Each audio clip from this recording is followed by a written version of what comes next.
something about my father is that he is very fond of giving people nicknames. And I know sometimes when we hear nicknames, we think about, giving hurting nicknames to people. But my dad was always very gentle and very fun about nicknames that he would call people. Not behind their backs, but just the way that he called people. He had a nickname for me, for my sister. He always played with the name. He had a nickname for my grandfather, for his father-in-law. And he even had nicknames for my closer friends. And I like how in Scripture, very often people also receive nicknames. Even among the disciples, many of them had nicknames. Boanerges, Didymus. Matthew wasn't his real name either.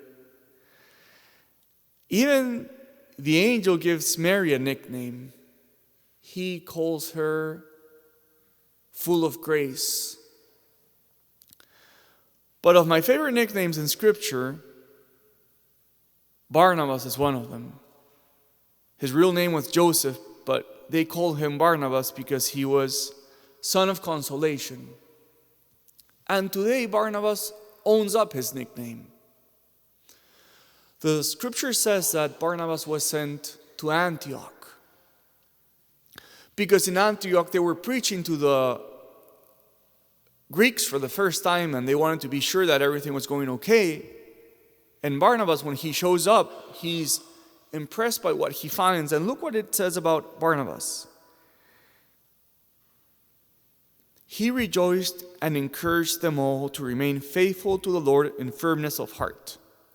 He was given the name Son of Consolation because it was a trait of Barnabas that wherever he went, he gave people encouragement and consolation.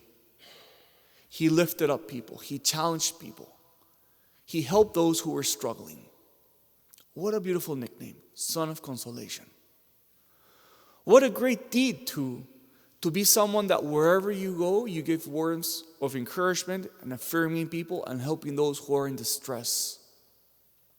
In fact, I think today is a good day to remember one of the spiritual acts of mercy is to console those who suffer. And apparently Barnabas was very gifted in this way. Wherever he went, he encouraged people. He consoled them. And I think that these words of consolation sometimes can be affirming someone in their good traits or talents or gifts. Sometimes it may be helping someone who's struggling. In any case, I was wondering, who in your life needs words of consolation? Who do you have to be Barnabas for today? Who around you needs you to affirm them? And we have to remember, we should never underestimate the power that our words can have in someone else's lives, in the life of someone else. So today, let's take this to heart. Think about this. Who needs your words of consolation?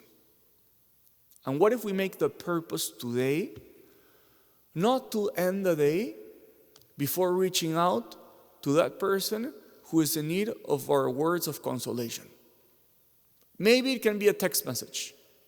Maybe it can be a phone call. Maybe you're going to see someone today in person.